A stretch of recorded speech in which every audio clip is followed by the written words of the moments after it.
we're standing in the bathroom, and he pulls out this wood frame that looked like it came right out of a cabin. And behind that frame and behind the glass were four clearly cut out magazine ads. And we're standing in the men's room, and he's just holding it up. He said, "What do you think?" And I'm like, "I think this is nothing but weird. When do we go have breakfast?"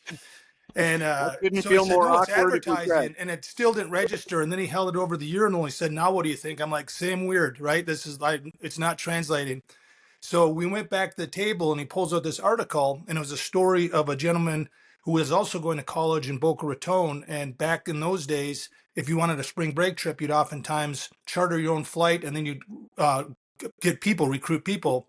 So he found that he was putting this out in the student center on the bulletin boards, but once he started putting that message above the urinals in the dorms and inside the stall doors, all of a sudden the plane was sold out so quickly. He was like, "Holy cow, I'm onto something." So what the article further said is he was going to go put these in all major airlines, and we thought, well, gosh, if he's doing that, let's do all the bars and restaurants. So we took our idea, and his product was a black and white ad. We added color, and our timing was very good because color copiers were just coming out. Unfortunately, he did not. I always kind of joke it never got off the ground for him with the airlines because some pencil pusher accountant basically weighed the frame, computed it to fuel, and somehow found a way for him to outprice it out of the airlines. But when we took into the bars and restaurants, they were like looking at us like, "What is it going to do?" And like, first of all, we don't interfere with the atmosphere of your restaurant. We put these ads above the urinals in the men's rooms, inside the stall doors in the women's. You get an in-house ad for yourself. All of the ads are non-competitive, and most importantly, it sort of dresses up your restroom and gives your customers something to read. Hmm. So it started out that way. It was a crazy concept. That was in the late '80s, and we were actually sort of the inspiration of, we're in the out of home industry, but when we started building this out across the country, when the term non-traditional or alternative out of home was coined, that was actually referring to restroom advertising. Interesting. Wow. Not many pitches start in the bathroom, but pretty Correct. amazing that you launched an entire category just from that fateful moment. So let's talk about when you got started with this. You're scrappy, you're going through that first stage that we all love and get addicted to, but then you've been at this for a long time. What stage would you say that the business is in today? I would say we're in a no ceiling stage. Even when I go back to AJ Indoor days, I remember we had one of our early investors, and we were like talking about going into Chicago and New York and LA, and he was like, "Oh, don't do that. Those are controlled by different elements and everything else." He kind of scared us away. And during that time, we were building out the Midwest. Other companies started building out in New York and Chicago, and they sort of became the hip and trendy indoor companies, and we kind of got labeled as the family-friendly Midwest companies, and it was a mistake on our part at that time. And what we learned from that is like, maybe don't listen to. We were in our 20s, and he was in his 40s or 50s at the time. It's like, okay, not everybody older than you is right all the time. And now I'm 60, so I've been proven wrong a zillion times. But what we're doing right now is building out a footprint. We're in approximately 55 cities, about 20 states. We are rolling out digital and print, but our concept is a franchise network. So what we're finding is that um, a market like an Eau Claire or a Waco that's like, say, 150 to 300,000 people, that's an ideal franchise for us, where we can train somebody, they can go back to their market, we'll show them how to lease up 35 to 50 venues, and they can make a nice little low six-figure income.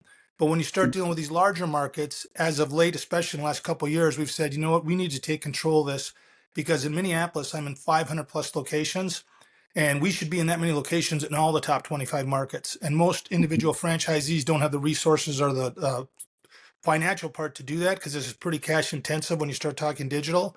So we've got a number of ways that we're entering these large markets, from investor groups to corporate owned to franchisees, et cetera. But at the end, we're trying to build out something where we'll be in the top 25 cities with 10 to 15,000 venues and 25,000 plus digital monitors out there. What what other alternatives did you consider? Because obviously, franchise for a scale perspective, from a scaling perspective, makes a ton of sense. But did you consider doing it on your own? Did you consider bringing in, a finance group to be able to help you expand personally, or what made you land on franchise? We looked at a lot of things. I would say Our business is a high margin business. It's just not a high dollar business, if that makes sense, right? So Uh-huh. when you talk about owning these smaller markets, what really got us into the franchise world was in the early 1990s, tobacco got kicked off outdoor. And we got a call from US Tobacco for Skoal chewing tobacco. And they were in Minneapolis and saw our product. And they said, hey, we really like this because it just targets our audience, a male audience in sports bars. And they gave us this list of 12 cities, and we were quite excited because it was like, oh, great, Minneapolis is there. At that time, I think we had a couple hundred locations. And so we took our thermal fax and faxed back our list of Minneapolis. And then they faxed back the 12 cities again. And we said, here's Minneapolis. And they kind of said, hey, knuckleheads, we're US Tobacco. And what is it going to cost for us to open up these markets? And that was sort of our first epiphanies. It's like, maybe not sell what you have, sell what they want. So we ended up having a good sizable contract with that on a 1 year deal. And it allowed us to open up a lot of cities from Winston-Salem to Oklahoma City to Dallas, etc. But what we quickly realized is that once we put those ads up, it didn't really complement because there wasn't a women's product. And one ad itself really doesn't do it either. So Yeah. cosmetically, it just wasn't the same vibe, although the dollars were there and it was more real dollars than we'd ever seen. But unlike an outdoor billboard company where you can go put a billboard in the ground and you could live in another city because you don't really have to glad hold that piece of dirt. All of our venues are, privately owned with owners. So you have to have relationships with literally every venue. There's where the resources come in. You have to have bodies. And what we said is, well, we can't financially set up offices across the country in every small city. And that's why we started franchising in 1994.